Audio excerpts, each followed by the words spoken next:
আপনি কি জানেন স্ত্রীর সাথে কি করা সুন্নত? এখানে কতিপয় সুন্নতের তালিকা দিচ্ছি। ফাঁপা লাল বৃত্ত, স্ত্রী গ্লাসের যে স্থানে ঠোঁট রেখে পানি পান করে সেই স্থানে ঠোঁট রেখে পানি পান করা সুন্নাত। মুসলিম 579। ফাঁপা লাল বৃত্ত, স্ত্রীর সাথে চুল আঁচড়ে নেয়া সুন্নাত। আয়েশা রাসূল সাল্লাল্লাহু আলাইহি ওয়াসাল্লাম এর চুল আঁচড়ে দিতেন। বুখারী 295, মুসলিম 571। ফাঁপা লাল বৃত্ত, স্ত্রীর সাথে একই সাথে গোসল করা সুন্নাত। আয়েশা এর সাথে এবং কখনো মাইমুনা এর সাথে রাসূল সাল্লাল্লাহু আলাইহি ওয়াসাল্লাম পবিত্রতার গোসল করতেন। মুসলিম 620, নাসাই 380। ফাঁপা লাল বৃত্ত, স্ত্রীর ব্যবহার করা মেসওয়াক দিয়ে মেসওয়াক করা সুন্নাত। রাসূল সাল্লাল্লাহু আলাইহি ওয়াসাল্লাম যখন মৃত্যু সজ্জায়, তখন রাসূল সাল্লাল্লাহু আলাইহি ওয়াসাল্লাম আয়েশা এর কোলে শুয়েছিলেন এবং রাসূল সাল্লাল্লাহু আলাইহি ওয়াসাল্লাম বারবার মেসওয়াকের দিকে তাকাচ্ছিলেন, কিন্তু রাসূল সাল্লাল্লাহু আলাইহি ওয়াসাল্লাম এতটাই অসুস্থ ছিলেন যে মেসওয়াক চিবোতে পারবেন না, তাই আয়েশা মেসওয়াক চিবিয়ে দেন এবং রাসূল সাল্লাল্লাহু আলাইহি ওয়াসাল্লাম ওই মেসওয়াক দিয়ে মেসওয়াক করেন। হাদিসে এভাবে লালা একত্রিত হওয়ার কথা উল্লেখ রয়েছে। বুখারী 5226। ফাঁপা লাল বৃত্ত, স্ত্রীর প্রশংসা করা সুন্নাত। রাসূল সাল্লাল্লাহু আলাইহি ওয়াসাল্লাম আয়েশা সবার সেরা এবং খাদিজা এর ভালোবাসার প্রশংসা করতেন। বুখারী 5229, 3411। ফাঁপা লাল বৃত্ত, স্ত্রীর সাথে খেলায় প্রতিযোগিতা করা সুন্নাত। রাসূল সাল্লাল্লাহু আলাইহি ওয়াসাল্লাম এবং আয়েশা রাত্রিতে সবাই ঘুমোলে দৌড় প্রতিযোগিতা করতেন। ইবনে মাজাহ 1979, আবু দাউদ 2578। ফাঁপা লাল বৃত্ত, স্ত্রীর মুখের খাবার খাওয়া সুন্নাত।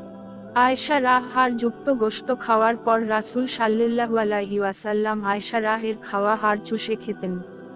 মুসলিম 579। ফাঁপা লাল বৃত্ত, স্ত্রীকে নিয়ে ঘুরতে যাওয়া বা সফরে যাওয়া সুন্নাত।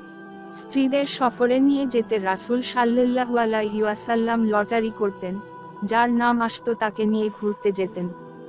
বুখারী 2593। ফাঁপা লাল বৃত্ত, শাওয়াল মাসে বিবাহ করা সুন্নাত। তিরমিজি 1093। ফাঁপা লাল বৃত্ত, স্ত্রীকে সুন্দর নামে ডাকা সুন্নাত।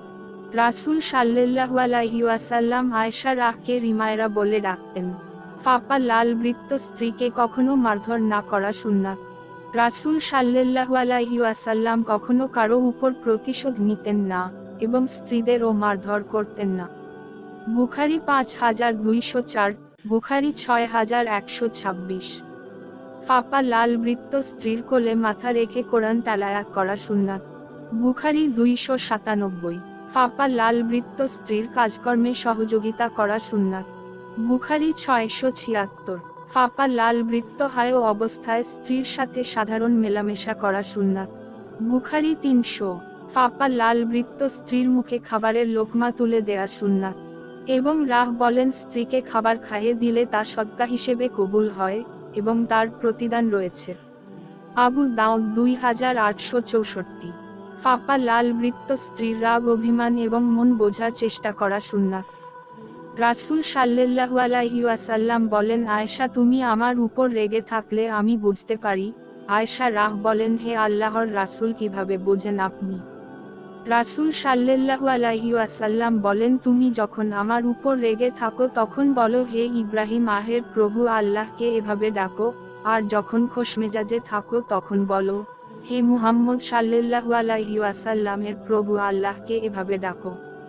বুখারী 5228। রাসূলুল্লাহ ইরশাদ করেছেন, আল্লাহর কাছে সর্বোত্তম সঙ্গী সে, যে তার সঙ্গীর কাছে উত্তম, আর আল্লাহর কাছে সর্বোত্তম প্রতিবেশী সে, যে তার প্রতিবেশীর কাছে উত্তম। তিরমিজি, হাদিস নম্বর 1944। সুবহানাল্লাহ। আল্লাহ তাআলা সকলকে রাসূল সাল্লাল্লাহু আলাইহি ওয়াসাল্লাম এর সুন্নাতগুলো পালন করার তৌফিক দান করুন, আমিন।